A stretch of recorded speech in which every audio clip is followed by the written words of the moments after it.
Alright lads, so in less than 12 or so hours time, we are going to be getting this brand new banner, the Cacao Society Summons Catastrophe featuring Grimmjow and Ulquiorra, and within this video, we're going to be talking about, is it worth summoning on this banner? Now, from the get-go, I do want to give my opinion, just without even stalling it. I'd say no.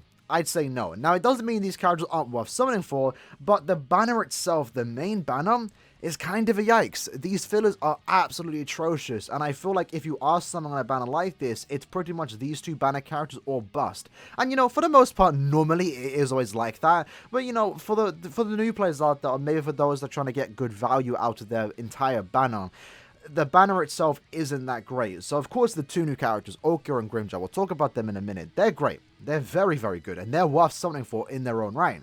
But then Momo, she's the Link's character, so she's good to have. She's also a bonus in this upcoming epic raid. But other than that, kind of mediocre. Izuru, nothing special. Again, same with the Toaster and the Ulquiorra. Like, they're cool characters by all means, don't get me wrong. But in terms of value, you can go without them. And the same can be said for these three bottom characters too. Like, besides the two banner characters, you just have like some low valued characters here. And I don't think the banner itself is that good. Like, if you'd hypothetically spend all steps, which is 5,000 orbs, I mean, getting 6 Grimmjows is good, don't get me wrong. No Ulquiorra, unfortunately. But, like, that's something that you could potentially walk away with. You could just walk away with just nothing. And I don't like that, in my opinion. I've done my fair share of wailing on banners where the only value is the banner characters. And it can suck if you get unlucky. And that's the main point. This banner is cool. The banner is good if you get lucky. If not, it's a bit of a yikes. But what is worth it, in my opinion, is probably the individuals. And I say that mainly because you do have the 1% rate. It really depends on who you want, to be honest. If you want both Ulquiorra and Grimmjow respectively at the like 50-50, you don't care, you want both of them, then summoning on the main banner isn't a bad thing to do, because remember the rates, it's 0.5 per character, so 1% overall to get one of the new characters. But on the individuals, the fillers are also not that better. They're a tad bit better, but you know, they're still kind of mediocre for the most part. But the individual banners do have a higher pull rate. So in the off chance you are someone that is mainly pulling for Ulquiorra because you want him for guild quest, or you're pulling for Grimmjow because you want him for that super link slot potion skill, the individual banners are definitely the way to go, because you can do all steps and you can walk away with Grimmjow by step 2. Of course, you can still get lucky on the main banner, you can get unlucky on this banner. RNG, unfortunately, is RNG at the end of the day, but rate wise you are more likely to get Grimmjow doubled. You know, it's doubled at this point on this banner compared to the main banner, and that's something you should definitely consider. For me, as someone that only has 1,700 orbs, I'm probably going to be buying some orbs in the future by the time this banner does leave. I'm probably going to be doing some steps on the individual banner, mainly because Grimmjow does have the super link slot skill.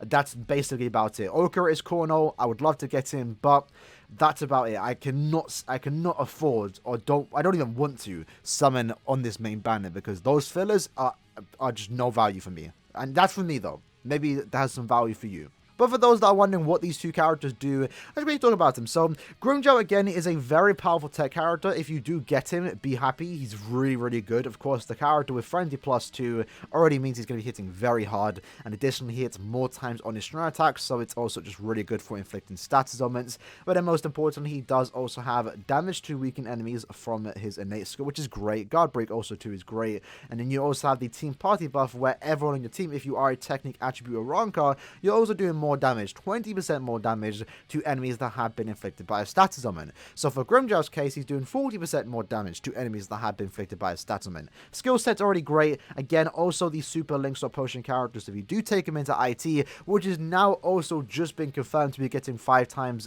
soul tickets usage in potentially the next month, it means that this character's value has been increased for the most part, because it just means you can farm even more potions, which is great, and more people are going to be playing inheritance trials. As for the character's kit, like, outside of the fact that he has a super link slot potion and the fact that he has some good skills to back him up, he also has really good strong attacks too. If you actually look at his kit right here, looking at his similarities, what you will see is that he does have the best strong attack 1 in the game. Very good characters like the, you know, Aizen and Retsu, for example, share that same SA1, where it's the 3000 length beaming forward, but also has the 1000 width. So it's pretty much, yeah, the best Strong Attack 1. Very good range. And also with his Frenzy Plus 2, he's going to be hitting very, very hard. His SA2 is the weakest part about his kit, but even then it's not a bad Strong Attack 2. It's pretty good, to be honest, and it does come out very quick, especially for his case, where it's been to just like a 750 distant AoE in front of him that has like a 15 hit vortex. It's pretty good, not the best Strong Attack 2, but doesn't weigh him down whatsoever. And then its SA3 is pretty much like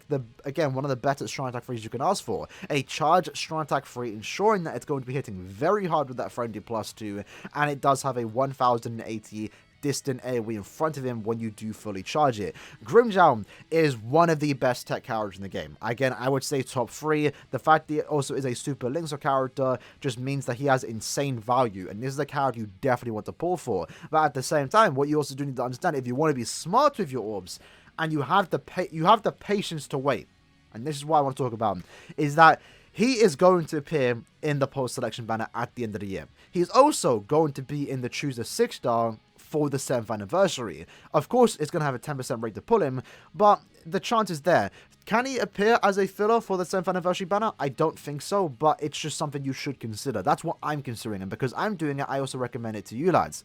It'd be nice to get him from the get-go, but now that we are getting 5 times IT, my reason for pulling Grimmjow, in a sense, has been also decreased to a certain extent, because, sure, getting would be great, but now that we have 5 times IT, I'm going to be farming a lot of potions with or without Grimmjows. I don't need him, if that kind of makes sense. The Super Linkso potion is great, and it adds to his value. If you have him, you're going to be farming more potions, but you know, now that you're doing 5 times IT, to a certain extent, these Super Linkso characters aren't even that needed anymore, because the base drop before IT is already great. And sure, you're going to get a lot of people asking for Grimmjow. You're going to see a lot of lobbies saying Grimmjow close, Grimmjow kick, blah, blah, when we eventually get that kick button sometime before the summer. But yeah, he's good. He's good. I don't want to downplay him. He's very, very good. One of the best tech characters in the game, at the same time being a Super Linkso character, is one of the most valued tech characters in the game. If this is if there's one character you're waiting for insane value, it's going to be Grimmjow, and he's someone that's definitely worth picking up. It's just really unfortunate that the main banner itself isn't really worthwhile. And again, if you are just only selling for Grimmjow, I advise you to save for that individual banner. And then for Ulquiorra, I think we need some testing. I think we need to test how insane Ulquiorra is going to be. On paper right now, he looks great, but I feel like he's going to impress us more once we see what he's capable of once he does come out. And the reason for that is because he's the first of the type of character where he does have the status element attack boost. So by inflicting a status element, you are getting that 80% stat boost to your attack stat. That's insane. We've seen that with SP characters, they go crazy, and now we're seeing it with attack characters, and I'm sure this Ulquiorra is also going to go crazy. It means he can hit very hard alongside with his Fly Plus 1 and 40% Bruiser. With his Guard Breaker, it ensures that he can be very useful in normal PvE content, and then the Drain potentially makes him so he can also hard content like Inheritance Trials, because he is a ranged character too, and the debuff effect is going to ensure that he's very good in epic raids, where he is a bonus for the next month. So he's looking to be a very solid character, and at the same time too, he is an Espada killer with skills that increase the damage he does in guild quests, which is great, because guild quests right now, especially with the ranged Espada week, is a guild quest that a lot of people are kind of struggling in, and having someone like him and even Aaroniero is going to make this guild quest very easy. And again, once more, very cool design. It's Ulquiorra. He's pretty much secured his spot in the post-selection banner at the end of the year, in my opinion, unless we get some crazy characters come out in the next couple of months, which I don't doubt would happen. But personally, my problem with this character, at least for guild quests, is that, you know, he's designed for guild quests. Like I mentioned, he's also going to be great in normal PvP content, especially if you can also hard content like Inheritance Trials. But for guild quests, you really want to inflict that status element to get that attack boost, because otherwise, you're not doing that much damage, especially when compared to someone like Aaroniero, who is consistently going to do more damage. Ulquiorra can do more damage if he inflicts a status element, but that's the problem, if he inflicts a status element. And in the case like, you know, Ranger Spider Week, you're going to be bringing someone like Rukia, for example, a lot of times you're going to be inflicting freeze instead of drain. So he's rarely going to get even a chance to inflict his status element. Instead, Rukia's going to be inflicting it, and at that point, Ulquiorra isn't going to get his attack boost, and therefore he's doing less damage than someone like Aaroniero. But it really depends on who you are using as your main, because you could get lucky, he could inflict his stats limit, or if you're using someone else like a Patty, for example, then fine, he's going to get off his stats limits quite often, and then he's going to be able to have that attack stat boost. So it really depends on who your main is, but again, this character is someone that is definitely worth investing in, someone that's worth going for, because he looks to be a very fun NAD character, and as I did mention, it really depends how this character is going to play out once we do get our hands on him, because if he can auto-ID content, then that means he's going to be really good just to have, because auto-ID content is great. That's something not every character can do. Right now, only a few characters can, and one of them obviously being Juicero, thanks to the fact that he does have the boost, the shield, and the drain. But most importantly, the drain is a very good stat summon. Allowing you to recover your stamina, especially for a ranged NAD character, Guard Break and Flurry, is just really, really powerful. And I can't wait to see what this character is capable of when he does officially come out. Now, at the same time, someone might be asking, is it worth summoning on the Grimmjow banner, or Grimmjow for Ulquiorra, or the, Bravefest banner?